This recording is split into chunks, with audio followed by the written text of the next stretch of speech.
subscribe to Storylab. Now let's begin this one. The Saturday morning sun cut through the kitchen window as Harold James poured coffee into his thermos. His daughter Emma sat at the table, pushing cereal around her bowl, her small face troubled. She was 6 years old, with her mother's dark hair and his own gray eyes that seemed too old for her age lately. "Daddy, do I have to go to Grandpa Virgil's house?" Emma's voice was barely above a whisper. Harold paused, the thermos halfway to his lips. This wasn't the first time she'd asked. For the past month, Emma had grown increasingly reluctant about visits to her maternal grandfather's place. His wife Cassandra had dismissed it as a phase, insisting that Emma was just being dramatic. But Harold trusted his instincts, and his instinct for screaming that something was wrong. "It's just for the weekend, sweetheart," he said, kneeling beside her chair. "Your mom and I need to go to Chicago for Aunt Josephine's wedding. Grandpa Virgil really wants to spend time with you." Emma's eyes filled with tears. "But Grandpa Virgil is different when you're not there. He makes me do things." Harold's jaw tightened. "What kind of things?" Before Emma could answer, Cassandra walked in, her heels clicking against the tile floor.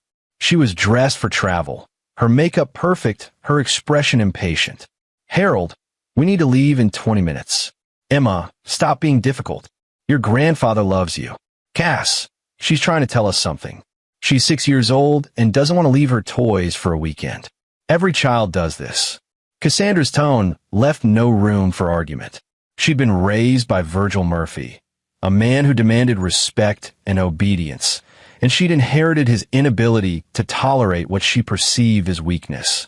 Harold had met Cassandra 4 years ago at a construction site, where he was the lead civil engineer. She'd been touring the property for her father's investment firm. Beautiful, confident, and utterly certain of herself, she'd swept into Harold's structured, quiet life like a storm.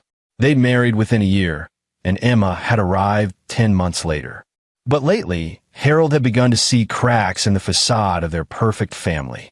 Virgil Murphy was a successful real estate developer in their mid-sized Illinois town, a man who'd built an empire from nothing and never let anyone forget it. He was charming in public, donating to local charities and sitting on the town council. But Harold had always sensed something calculating beneath the surface, a coldness in Virgil's pale blue eyes that appeared when he thought no one was watching. Harold looked at his daughter's frightened face and made a decision. "I'm calling Kent. He can watch Emma." Cassandra's brother Kent was a decent guy, a high school chemistry teacher who actually listened to Emma and treated her with respect. But Cassandra's expression hardened. "Absolutely not. My father specifically asked to spend time with his granddaughter." "You're being paranoid, Harold. Just because you grew up without a father doesn't mean you get to project your issues onto mine." The low blow landed as intended. Harold's father had abandoned the family when Harold was 8, leaving his mother to raise him and his sister alone. It was a wound that had never fully healed, and Cassandra knew exactly how to twist the knife. Harold bit back his response. He'd learned that arguing with Cassandra when she'd made up her mind was like trying to stop a freight train with his bare hands. But as he loaded Emma's overnight bag into the car 30 minutes later, he held his daughter close. "If anything happens, anything at all, you call me. I don't care what Grandpa Virgil says. Understand?" Emma nodded against his chest, and Harold felt her small body trembling. The drive to Virgil's house took 20 minutes. The Murphy estate sat on 5 acres outside town, a sprawling colonial that Virgil had built himself. Ethel Murphy, Cassandra's mother, answered the door with a tight smile. She was a thin woman with nervous hands and eyes that never quite met yours directly. "Emma, come give Grandma a hug." Her voice was bright but brittle. Virgil appeared behind his wife, tall and imposing at 63, his silver hair perfectly combed, his expensive cardigan and slacks making him look like he'd stepped out of a country club catalog. "There's my favorite girl. We're going to have such a wonderful time together." Harold watched as Virgil's large hand closed around Emma's small shoulder, saw the way his daughter flinched. But Cassandra was already hugging her mother, chattering about the wedding, and the moment passed. "We'll be back Sunday evening," Cassandra said. "Dad, thank you for doing this." "Anything for family," Virgil replied, his smile never reaching his eyes. As Harold drove away, He kept looking in the rearview mirror. Emma stood in the doorway between her grandparents, looking impossibly small. Something in his chest constricted, but he told himself he was overreacting. Virgil Murphy was a pillar of the community. Ethel was Emma's grandmother. What could possibly go wrong? The wedding in Chicago was a blur of forced smiles and small talk. Harold couldn't shake the feeling of unease that had settled over him since leaving Emma. He called twice on Saturday, but Virgil said Emma was sleeping or playing in the yard. On Saturday night, Harold tried Emma's little phone, the one he'd secretly given her for emergencies, but she didn't answer. "You're obsessing," Cassandra said as they got ready for bed in their hotel room. "My father raised me just fine." Harold wanted to point out that just fine was debatable. Cassandra had told him stories about her childhood. The impossible standards, the punishments for minor infractions, the way Virgil controlled every aspect of their lives. Even now, at 32, Cassandra still sought her father's approval in everything. Sunday morning arrived with a phone call that shattered Harold's world. He was in the shower when his phone rang. Cassandra answered it, and he heard her sharp intake of breath through the bathroom door. When he emerged, she was pale, the phone clutched in her hand. "That was Mary Ann Stanton," Cassandra said. Mary Ann was the Murphys' neighbor, a retired nurse who lived in the property adjacent to Virgil's estate.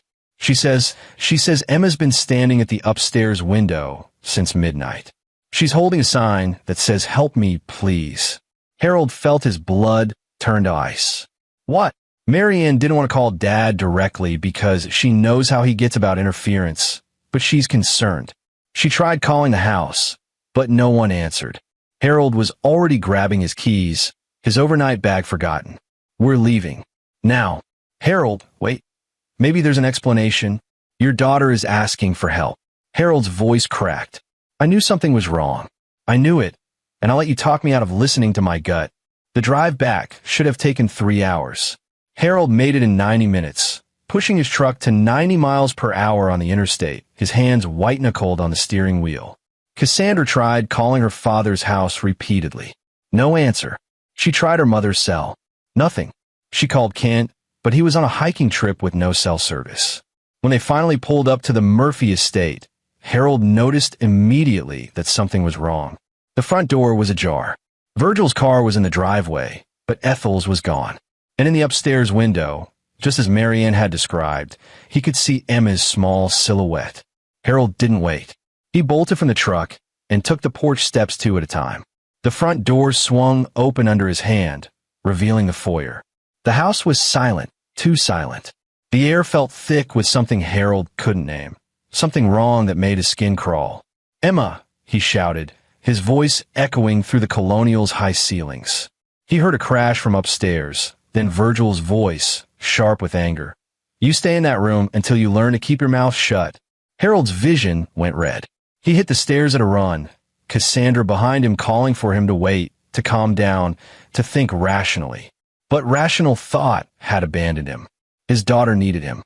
He reached the second floor and followed the sound of crying to the guest bedroom at the end of the hall. The door was locked from the outside. Harold didn't hesitate. He threw his shoulder against it. The old wood splintered on the second hit, and the door crashed inward. Emma sat huddled in the corner, her sign made from a torn pillowcase and marker lying beside her.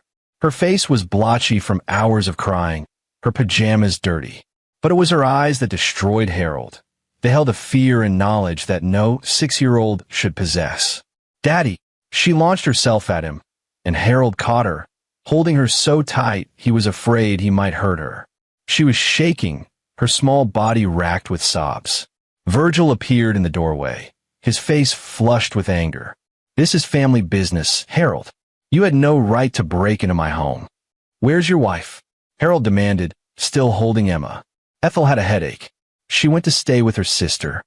Virgil's voice was controlled, but Harold could see the calculation in his eyes, the rapid assessment of the situation. "Why was Emma locked in this room?" "She was being punished for lying. She told me." Virgil's voice rose, but Harold cut him off. "She's 6 years old. You locked a 6-year-old in a room all night." Cassandra pushed past her father into the room. "Dad, what's going on?" Why would you do this? Your daughter has been spreading vicious lies about me, Virgil said, his voice taking on a wounded quality. I was simply teaching her that actions have consequences. In your day, you were a tyrant who terrorized your own children, Harold said quietly, and he felt Cassandra flinch beside him. Emma, sweetheart, I need you to tell me the truth. What happened here? Emma's voice was small against his chest. Grandpa Virgil took me to the basement. There were other people there. They made me watch things, bad things. And Grandpa said if I ever told, he'd make sure you and Mommy disappeared like the people in the movies they showed me. The room went silent. Harold felt something fundamental shift inside him, like tectonic plates grinding together before an earthquake. What movies? His voice was deadly calm. Emma started crying harder. They were hurting people, real people, and Grandpa said I had to be good, or they'd do the same to you. Harold slowly set Emma down and stood. He was not a violent man by nature. He solved problems with blueprints and calculations, with careful planning and precision. But right now, looking at Virgil Murphy's face, seeing not shame or horror, but cold assessment, Harold wanted to tear the man apart with his bare hands. The basement, he said. Now, you're not authorized to, Virgil began. I'm calling the police, Cassandra said, her phone already in her hand. Her face had gone sheet white. Don't, Harold said. Both Cassandra and Virgil looked at him in surprise. Not yet. First, I want to see what's down there. Then we call. Virgil's expression shifted to something almost like respect. You won't find anything. And even if you did, who do you think the police would believe? A pillar of the community or a paranoid engineer with abandonment issues? Harold smiled, but it was the kind of smile that made Virgil take a step back. Let's find out. He turned to Cassandra. Take Emma to the truck. Lock the doors. If I'm not out in 15 minutes, you call 911 and you drive away. Don't wait for me. For once, Cassandra didn't argue. She picked up Emma and left, her heels clicking rapidly down the stairs. Harold and Virgil stood alone in the hallway. The older man had recovered his composure, his posture relaxed, confident. You're making a mistake, son. I'm not your son, Harold said. Show me the basement. Virgil led the way downstairs, past the kitchen to a door Harold had always assumed was a pantry. It opened on his steep wooden stairs, descending into darkness. Virgil flipped a switch, and fluorescent lights flickered to life. The basement was finished, which surprised Harold. Virgil had always claimed it was just for storage. But this was a full room with carpet, a large desk, filing cabinets, and most disturbing of all, a projection screen on one wall. Harold began opening drawers. Virgil stood near the stairs, watching with an expression that was almost amused. You're out of your depth, Harold. You're a builder. You create things. You don't understand the complexity of the real world. Keep talking, Harold muttered, rifling through files. His hand was shaking with rage, but his mind was clear, cataloging everything he saw. Financial records, property deeds, photographs. And then, in a locked drawer that Harold forced open with a screwdriver from the workbench, he found the SD cards. 12 of them, each labeled with dates going back 3 years. What are these? Harold asked, though dread was already pooling in his stomach. Insurance, Virgil said simply. You'd be surprised how many people in this town have secrets. How many need favors? How many can be convinced to look the other way when properly motivated? Harold's blood ran cold as understanding dawned. You're blackmailing people. I'm creating a network of mutual benefit. Those films, well, they serve a purpose. People make poor choices. I document them, and then we all help each other succeed.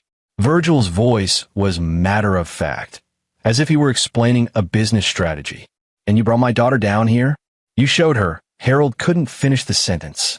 I needed to ensure her silence. Children are remarkably easy to manipulate through fear.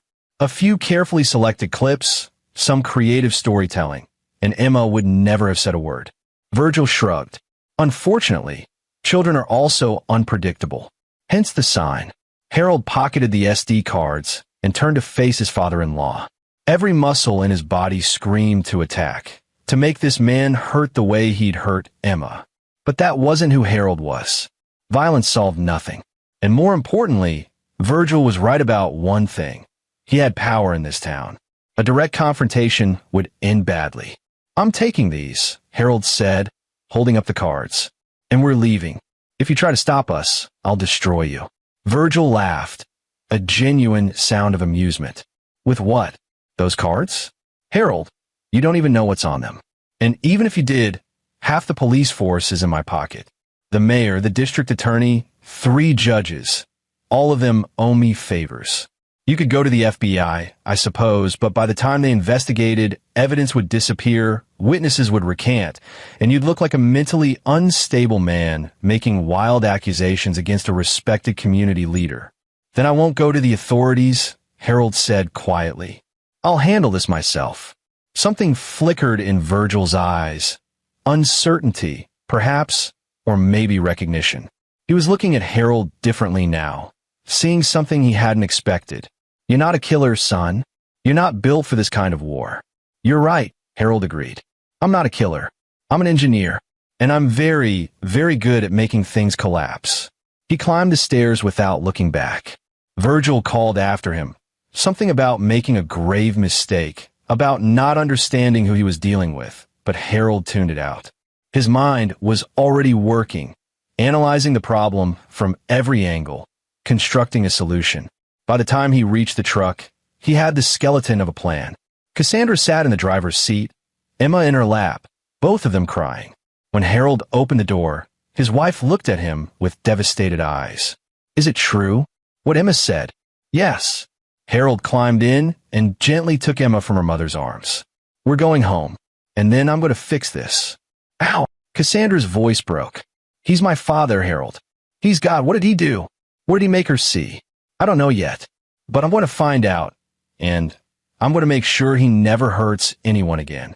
As they drove away from the Murphy estate, Harold looked at the SD cards in his hand. 12 pieces of leverage. 12 glimpses into whatever twisted enterprise Virgil had constructed. Harold had built bridges, designed structural systems that could withstand earthquakes and floods. He understood weight distribution, pressure points, how to find the weakness in any structure and exploit it. Virgil Murphy had just made the mistake of showing Harold the foundation of his empire, and Harold was going to bring the whole thing down. The next 3 days were hell. Emma wouldn't sleep alone, waking with nightmares about monsters in basements and people screaming. Harold took leave from his job, telling his supervisor there was a family emergency. Cassandra moved through their house like a ghost, torn between her daughter and her father, unable to reconcile the man who'd raised her with the monster Harold had discovered. Harold spent those days in his home office, door locked, reviewing the contents of the SD cards. What he found was worse than he'd imagined. Virgil Murphy wasn't just a blackmailer. He was an architect of corruption, a man who'd built an entire shadow network throughout their county. The videos showed prominent citizens in compromising positions, some clearly staged, others appearing genuine. A county supervisor accepting cash. A judge with a woman who definitely wasn't his wife. A police captain helping move suspicious packages. But there were also videos that made Harold's stomach turn. Evidence of illegal gambling operations. Drug distribution. And in one particularly damning file, footage of a man who looked terrified being threatened by people Harold didn't recognize. The timestamp was from 8 months ago. Harold did a quick internet search and found an article. Local business owner found dead in apparent suicide. Virgil wasn't just blackmailing people. He was running a criminal organization, and he'd been doing it for years, right under everyone's noses. The man who donated to children's hospitals and served on the town council was a monster wearing a mask. Harold made copies of everything, storing them in 3 different secure locations.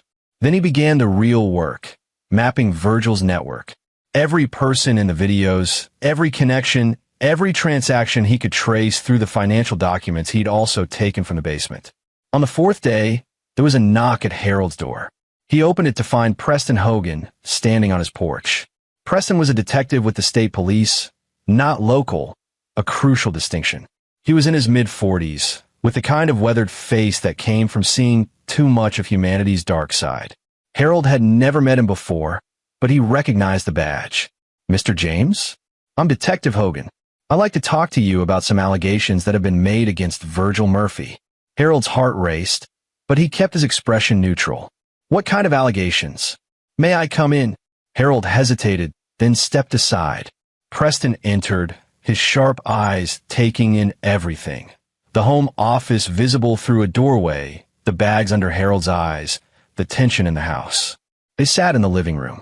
Cassandra had taken Emma to Kent's house for the afternoon, giving Harold space to work. Preston pulled out a small notebook. Mr. Murphy filed a complaint alleging that you broke into his home, assaulted him, and stole property. He's threatening to press charges. Harold felt a cold fury settle over him. Of course, Virgil was counterattacking. That's what predators did when threatened. They struck first. That's an interesting version of events, Harold said carefully. I'd like to hear yours. Preston leaned back, his expression unreadable. Harold made a split-second decision. He went to his office and returned with one of the SD cards and a laptop. Before I say anything, I need you to watch something. And then you need to tell me if you're one of the people on these videos. Preston's eyebrows rose, but he took the laptop. Harold had queued up one of the less graphic videos. The county supervisor taking money. As Preston watched, his expression hardened. How many of these are there? 12 cards. Dozens of videos. Financial records. Evidence of blackmail, corruption, possibly murder. Harold's voice was steady. My daughter spent a weekend at Virgil Murphy's house. He locked her in a room and showed her some of these videos to terrorize her into silence. She's 6 years old, detective. She's having nightmares about people being hurt. And her grandfather did that to her to protect his criminal empire. Preston was silent for a long moment. Then he closed the laptop and looked directly at Harold. I'm going to be straight with you, Mr. James. I've been investigating Murphy for 2 years. We knew something was wrong. Too many convenient coincidences, too much wealth from properties that should have failed. But we could never get evidence. He's too careful, too connected. You're not on the videos? No, but I guarantee some of my colleagues are. Preston ran a hand over his face. This is going to blow up the entire county infrastructure. Good, Harold said flatly. It's not that simple. If I take this to my superiors, and any of them are compromised, evidence will disappear. Murphy will lawyer up, and we'll have nothing. Then what do you suggest? Preston was quiet, thinking. I have a contact at the FBI, an agent I trust completely. We need to go over your head, bring in federal authorities. But even then, it'll take time to build a case. Months, maybe a year. And Murphy can't know we're coming. He already knows something's wrong. He filed that complaint to establish a narrative. I'm the crazy son-in-law making false accusations. Harold leaned forward. I'm not waiting a year, detective. My daughter is traumatized. My wife is falling apart. And every day that man walks free, he's hurting people. What are you planning? Preston's voice carried a warning. I'm an engineer.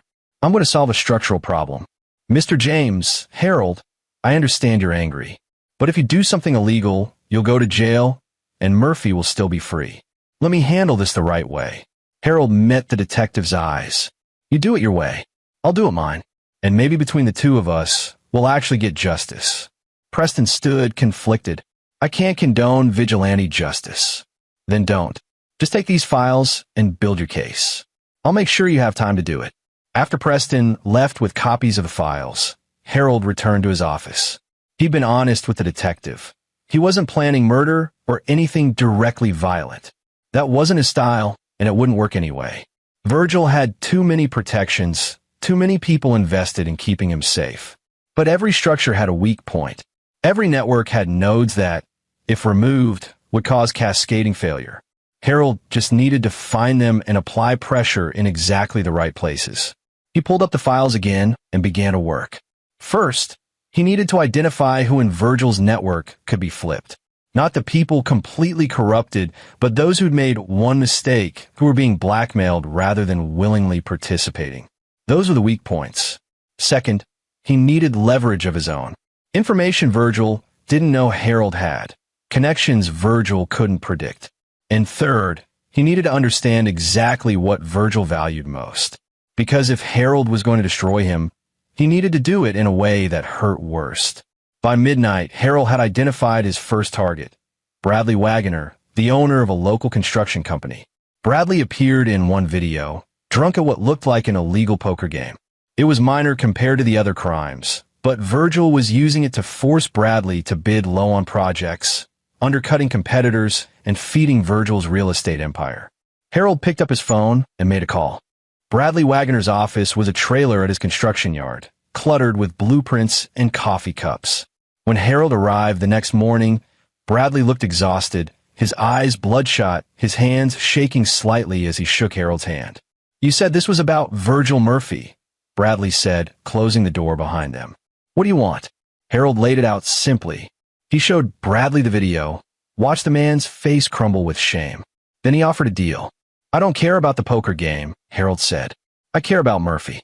He's been using this to control you, hasn't he? Forcing you to underbid projects, probably making you use substandard materials to cut costs." Bradley nodded miserably. "He'll ruin me if I don't comply. My wife doesn't know. My kids." His voice broke. "Help me, and I'll make sure this video never sees the light of day. I'll destroy it, but I need you to do exactly what I say." "What do you need?" "Information. Murphy's properties. I need to know which ones are built on shaky foundations, literally. Which ones did you cut corners on because he forced you to? Every building that's not up to code. Every structure that's vulnerable."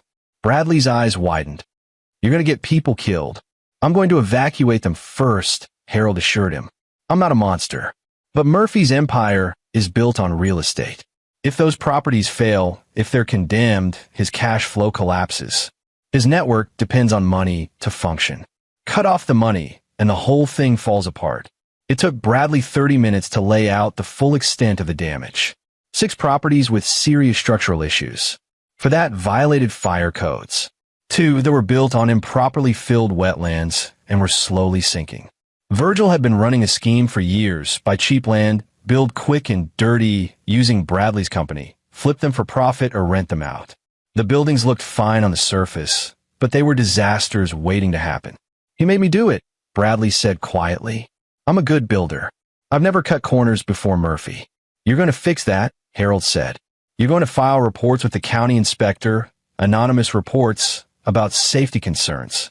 All of these properties. And when they're investigated, you're going to testify about what Murphy forced you to do. He'll destroy me. He's already destroyed you. You're just going to make him pay for it." Bradley agreed, his hands still shaking, but there was something like relief in his eyes. He'd been carrying this weight for 3 years, and finally, someone was offering him a way out. Harold left the construction yard with what he needed. Phase 1 of his plan was in motion. But Virgil Murphy wasn't going to make this easy. That became clear when Harold got home and found his front door open. He entered cautiously, his hand on his phone, ready to call 911. The house was quiet. Too quiet. Then he heard it, Cassandra's voice, tight with fear, coming from the living room. "Harold, come in slowly." He rounded the corner and froze. Cassandra sat on the couch, Emma beside her, both of them pale. And standing near the fireplace, looking calm and collected, was Virgil Murphy. He wasn't alone. 2 men Harold didn't recognize flanked him, both large, both radiating menace. "We need to have a conversation," Virgil said pleasantly. "Man to man, about the property you stole from me." Harold's mind raced, assessing the situation. Emma was crying silently, and Cassandra had her arm around their daughter protectively. The 2 men with Virgil weren't touching anyone, but the threat was implicit. "Get out of my house," Harold said, his voice level. "I will. After you return what's mine." Virgil's smile never wavered. "The SD cards, the files, all of it. You've had your little adventure, Harold. You've proven you're not a complete coward. But this ends now." "Or what?" Virgil's expression hardened. "Or I make life very difficult for your family. Your wife works at County General, doesn't she? Head nurse in the ER. I know people on a hospital board. One word from me, and she's terminated. Your daughter goes to Riverside Elementary. I'm sure the school board would be interested to hear about her father's mental instability, his violent break-in at a respected citizen's home. You're threatening my daughter again." Harold took a step forward, and one of the large men shifted position, ready to intercept. "I'm explaining consequences," Virgil corrected. You're a smart man, Harold.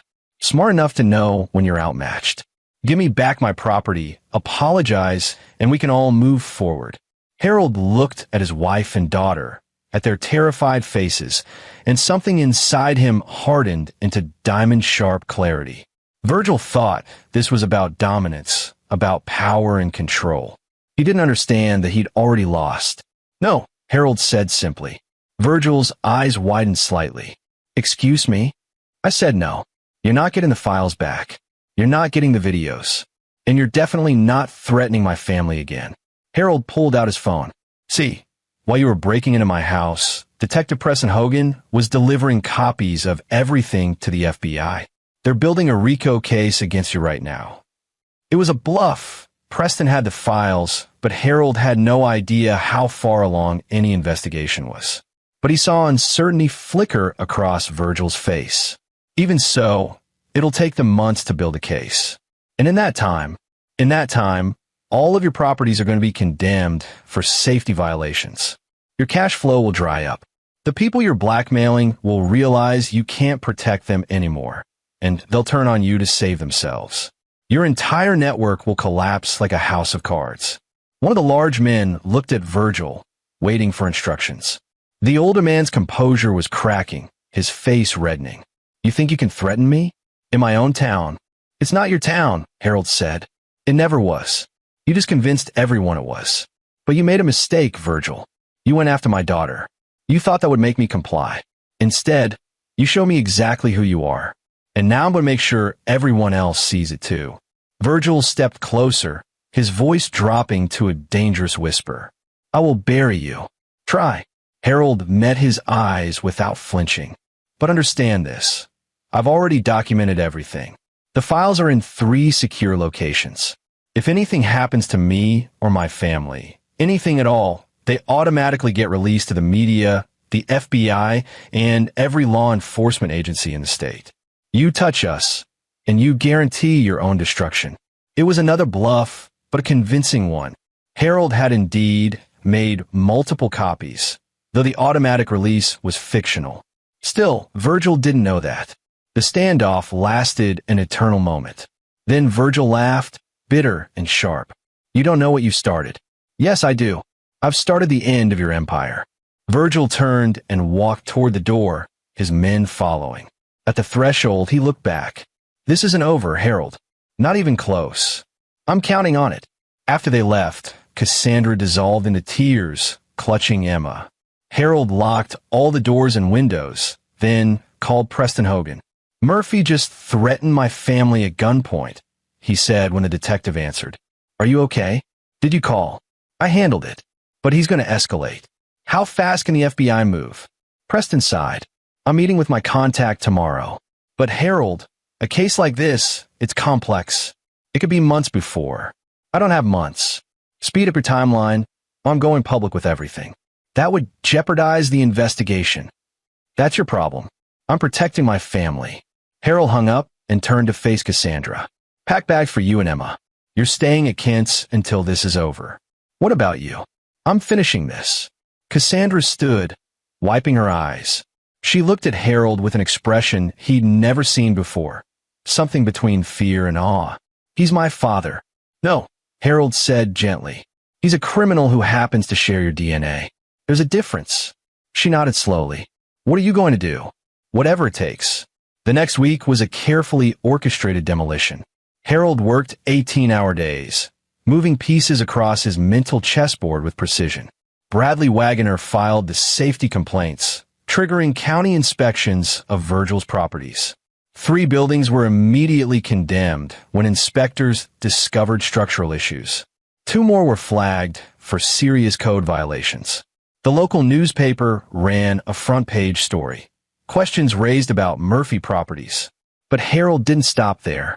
He identified 5 more people in Virgil's blackmail network: a city planner, a bank manager, a lawyer, and 2 business owners.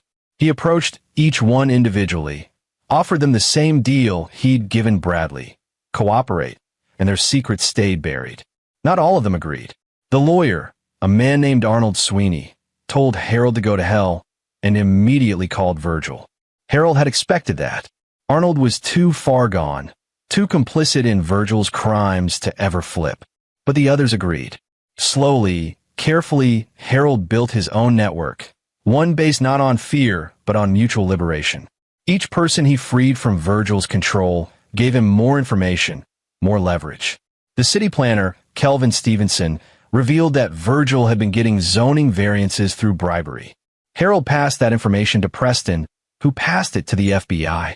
The bank manager, Ethel Mack, no relation to Virgil's wife, showed Harold records of suspicious transactions, money laundering through shell companies. More evidence for the feds. Piece by piece, Harold dismantled the machine. And Virgil, for all his power and connections, couldn't stop it because he didn't understand what was happening until it was too late. He thought he was fighting Harold James, one angry engineer. He didn't realize he was fighting the collapse of his own foundation.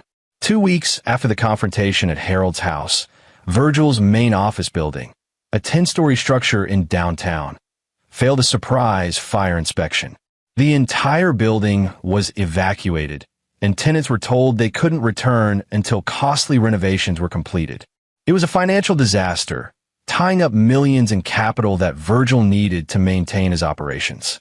3 days later, the local news ran an exposé. Murphy Empire built on corruption. The reporter, a young woman named Josie Stevenson, had received an anonymous tip from Harold and had done her homework. She'd interviewed some of Virgil's victims, people willing to go on record now that they saw the empire crumbling. Virgil tried to fight back. He threatened lawsuits, called in favors with the newspaper's board. But Harold had anticipated this. He'd sent Josie enough documentation to back up every claim. The story was bulletproof. And then, just when Virgil was reeling from the public relations disaster, the FBI showed up with search warrants. Harold watched from across the street as federal agents entered the Murphy estate, boxes of evidence in hand. Preston had called him an hour earlier to give him a heads up. "We're moving faster than normal because of the property crimes and the threat to your family," Preston had said. The media attention helped. A lot of pressure to act. "We got warrants for his home, his office, and his bank records. What happens now? Now we build the case. We have the videos you provided, the financial records, and testimony from several victims who've come forward. Murphy's looking at RICO charges, tax evasion, blackmail, conspiracy. He's done, Harold." But Harold knew better. Virgil Murphy was a survivor, a man who'd built an empire from nothing. He wouldn't go down without a fight. The fight came 2 days later, in a way Harold should have anticipated but didn't. He was at home, reviewing some property documents, when Kent called, his voice frantic. "Harold, it's Cassandra. She's gone." Harold's blood went cold. "What do you mean, gone?" "She left in the middle of the night. Took Emma with her.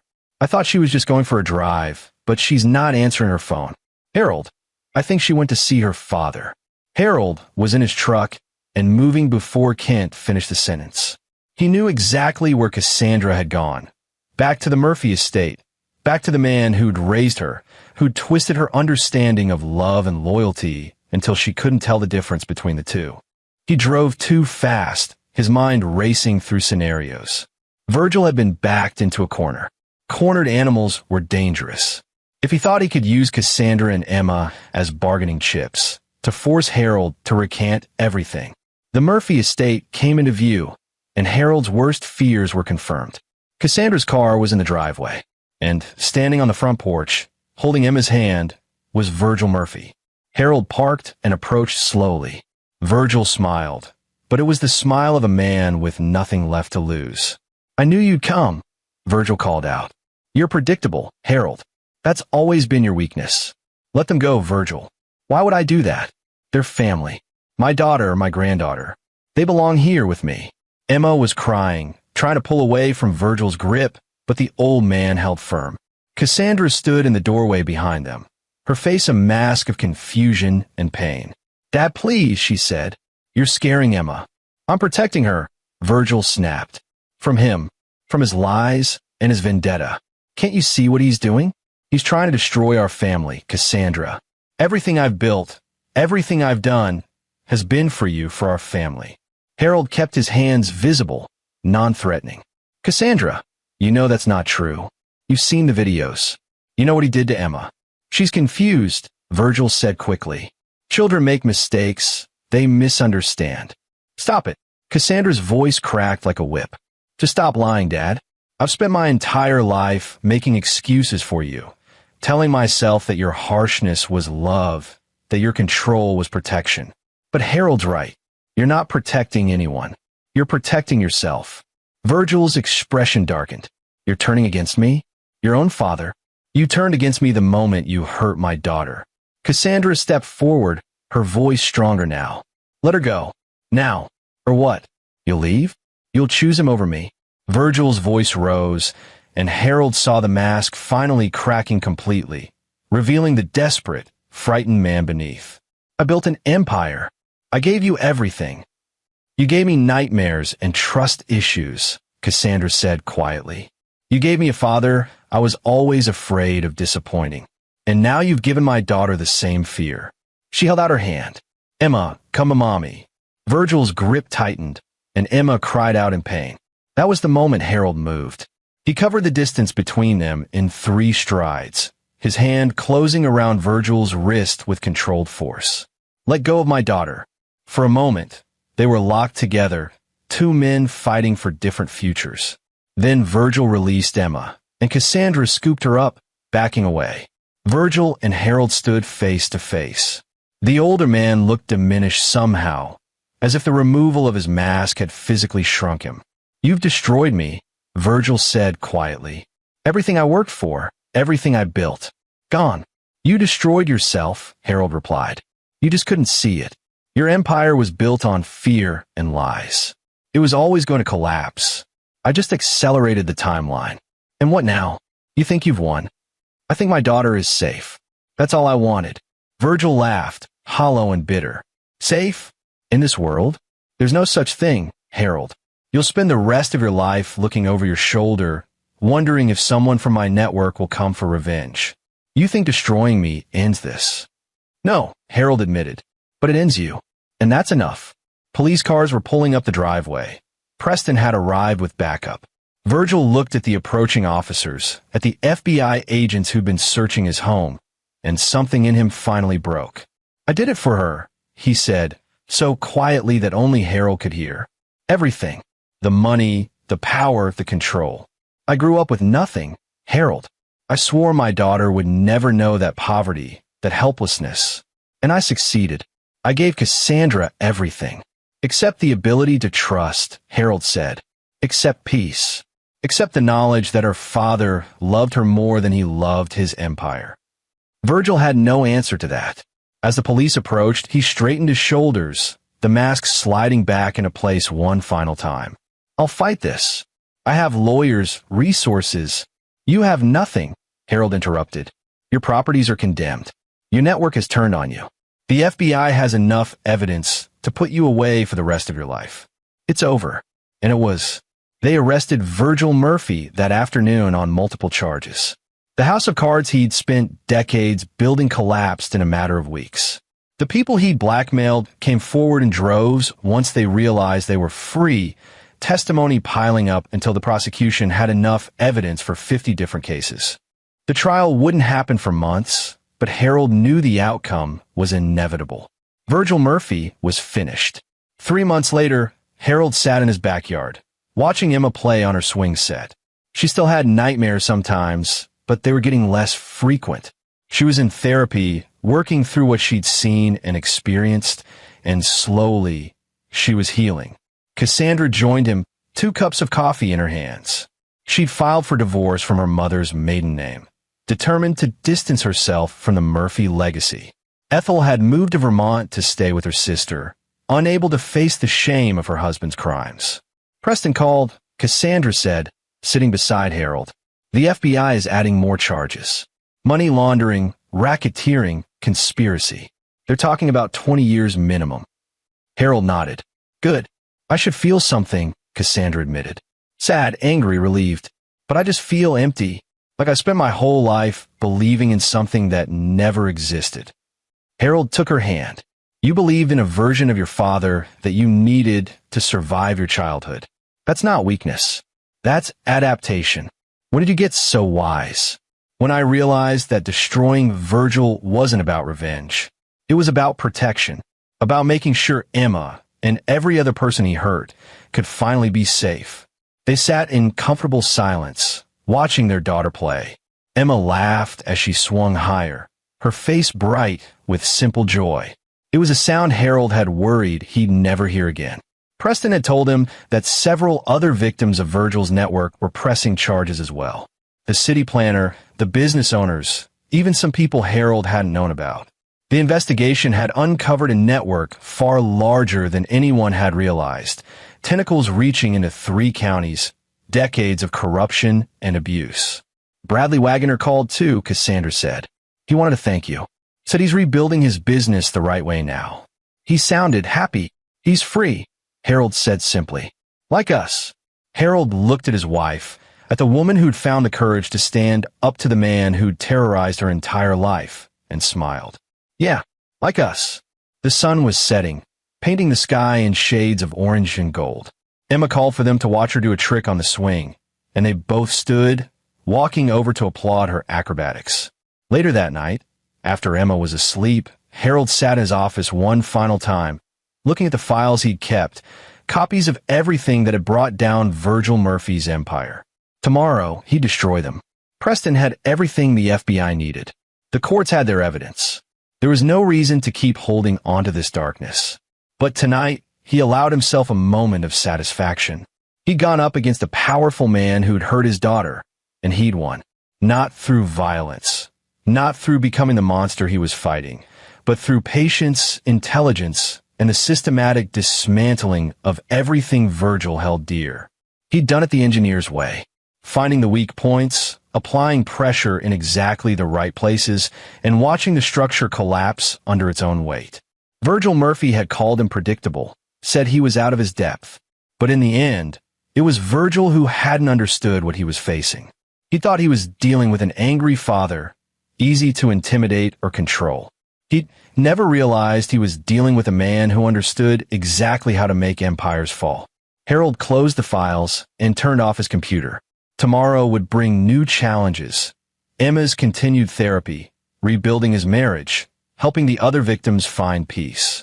But tonight, he allowed himself to feel what he'd been too busy to acknowledge during the fight. Victory. Not the hollow victory of revenge, but the deeper satisfaction of justice served, of protection provided, of a threat permanently neutralized. In his daughter's bedroom, Emma slept peacefully, her nightmares held at bay by the knowledge that her father had fought for her and won. That was worth everything. Worth the risk, worth the fight, worth every moment of the last 3 months. Harold James had been an ordinary engineer living an ordinary life. Then Virgil Murphy had made the mistake of threatening what Harold loved most. And Harold had shown him exactly what happens when you underestimate a father protecting his child. The empire had fallen. The monster was caged, and the little girl with the sign in the window was finally safe. That was all that mattered. This is where our story comes to an end. Share your thoughts in the comments section. Thanks for your precious time. If you enjoyed this story, then please make sure you subscribe to this channel. That would help me a lot. Click on the video you see on the screen, and I will see you there.